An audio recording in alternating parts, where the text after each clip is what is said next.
2017년 10월 23일 오하이오주 스트롱스빌에 사는 브루스 플래스코비치는 너무나 끔찍한 상황을 마주했습니다. 브루스는 딸의 약혼자 20살의 제프리 스컬린 주니어와 그들의 1살짜리 딸과 함께 저녁을 먹고 돌아오는 길이었습니다. 그는 하루 종일 연락이 닿지 않던 아내 멜린다의 차량이 집 밖에 주차되어 있는 것을 확인하고 의아해하며 집 안으로 들어갔습니다. 그리고 곧 그는 바닥에 쓰러진 아내를 발견했고 처음엔 뭔가 실수로 넘어져서 다친 건가 라고 생각하며 아내를 확인하기 위해 그녀를 안아들었습니다. 그리고 이내 주변에 가득한 혈흔 웅덩이를 눈치챕니다. 아내의 등이 찔렸어요. 누군가 아내를 죽인 것 같아요. 심각한 상황임을 깨달은 그는 911에 신고를 합니다. 신고는 브루스도 하고 예비사위 제프리도 했습니다. 49세의 멜린다 플래스코비치의 부검 결과 칼과 총에 의해 사망한 것으로 확인됩니다. 사건 당일 멜린다는 다운 증후군을 앓고 있는 아들과 함께 있었습니다.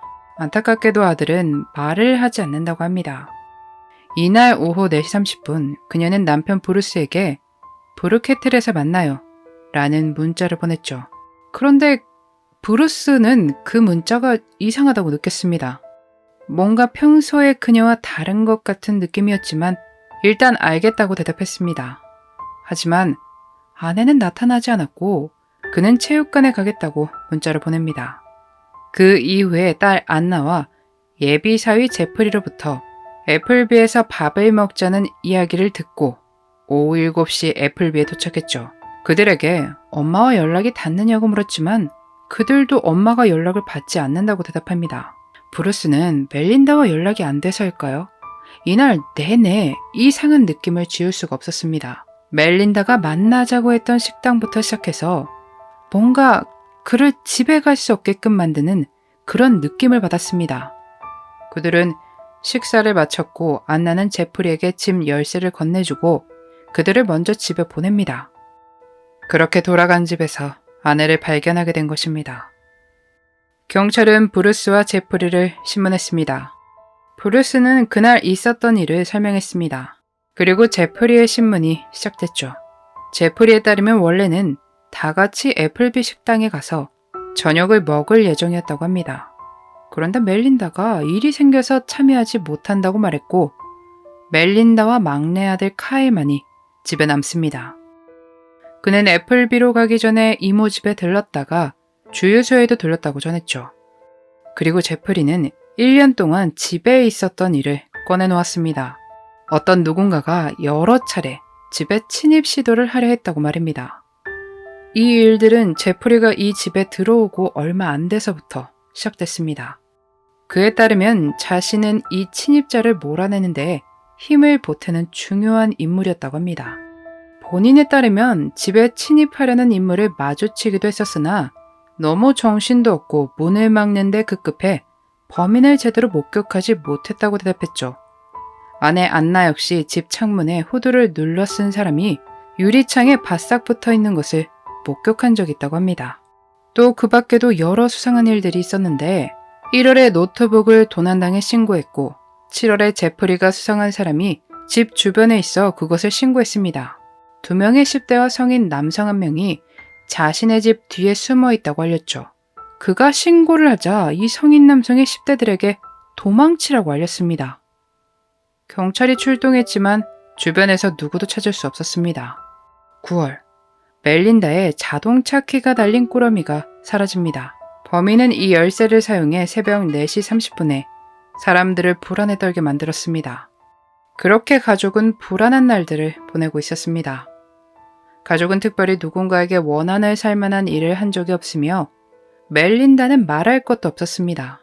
그녀는 오랜 시간 교사로 일을 해왔고 사랑스럽고 친절하고 교사로서 최선을 다하는 선생님이었죠. 그런 그녀를 대체 누가?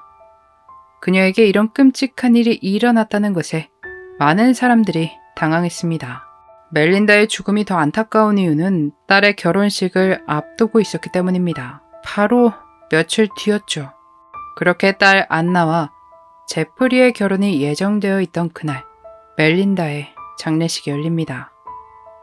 겨우겨우 그녀를 보내려 하는데 10월 31일 가족에게 다시 한번 충격적인 일이 생깁니다. 그들의 예비 사위 제프리가 멜린다를 살해한 혐의로 체포된 것입니다. 제프리 스컬린 주니어, 그는 아내 안나와 이 집 지하실에서 살고 있었습니다. 두 사람은 10대 때 만나 아이가 생겼고 멜린다가 그를 집에 들어와 살게 했다고 하네요. 두 사람은 결혼을 위해 약간의 돈을 모았고 안나는 임신한 상태에서 투잡으로 웨이트리스 일을 했습니다. 제프리는 가진 것보다 큰 것을 좋아하는 허영심이 있는 스타일이었음에도 아무 일도 하지 않았죠. 안나가 아이를 낳은 뒤에는 집에서 아이를 돌보고 있던 상태였습니다. 그는 사건 현장에서 굉장히 침착한 태도를 보였고 신문을 받을 때 멜린다가 괜찮은지 그녀의 상태를 물어보는 것도 없었고 그녀의 이야기조차 꺼내지 않았죠.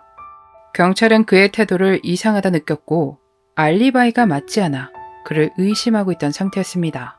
그리고 그들이 의심했던 대로 그의 픽업 트럭에서 큰 칼을 발견했고 이것을 법의학 분석팀에 보내 검사를 하는데 거기에 묻은 혈흔이 멜린다의 것이라는 게 밝혀집니다. 손잡이에는 제프리의 DNA가 검출됐죠. 또 조성 문 손잡이에서도 혈흔을 발견했습니다. 경찰은 그와 멜린다에 대해 조사했고 두 사람이 얼마 전 의견이 맞지 않아 말다툼을 했다는 사실이 밝혀집니다. 2018년 10월 그는 재판에서 살인에 대해 별다른 변론을 하지 않았습니다. 그리고 그가 받고 있는 가중살인 혐의, 증거 조작, 허위 경보 혐의들은 사실이라고 인정합니다. 검찰 측은 그가 멜린다와 의견이 엇갈렸기 때문에 그녀를 해한 것이라고 주장했습니다. 최종적으로 제프리에게 33년 동안 가석방 없는 종신형을 선고합니다. 그와 결혼을 약속했던 안나는 제프리 스컬린이 다시는 자유를 얻어 걸어다니게 두어선 안 됩니다. 라며 그가 최악의 사람이라 말했죠. 사실 제프리가 직접 이게 동기다 라고 말한 것은 없습니다. 다만 그가 결혼식장에 신용카드로 14번 결제를 시도하지만 결국 안 돼서 식장을 취소해야만 했고 그것을 멜린다에게 이야기를 했다가 두 사람이 다투게 되었을 것이다 라는 추측을 할 뿐입니다. 브루스와 멜린다는 딸 안나와 제프리 사이에서 아기가 생겼기 때문에 그를 받아들였다고 합니다. 그런데 은혜도 모르고 멜린다를 해했죠. 그는 그녀를 해하고 브루스와 밥을 먹으며 무슨 생각을 했을까요? 아니, 그녀의 생각이 나긴 했을까요? 여러분들은 어떻게 보시나요? 여러분의 소중한 의견을 댓글로 남겨주세요. 딸 안나는 결혼기념일이 될 뻔했던 엄마의 기일이 오면 그때마다 제프리를 같이 떠올리게 되겠죠.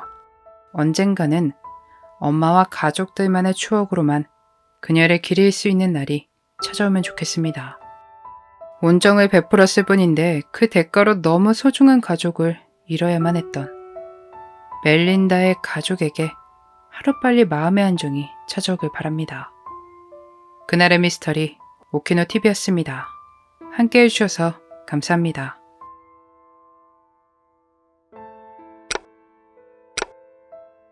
마지막까지 시청해주셔서 감사합니다. 좋아요와 구독은 저에게 큰 힘을 줍니다. 오늘 하루도 수고하셨습니다. 좋은 밤 보내세요.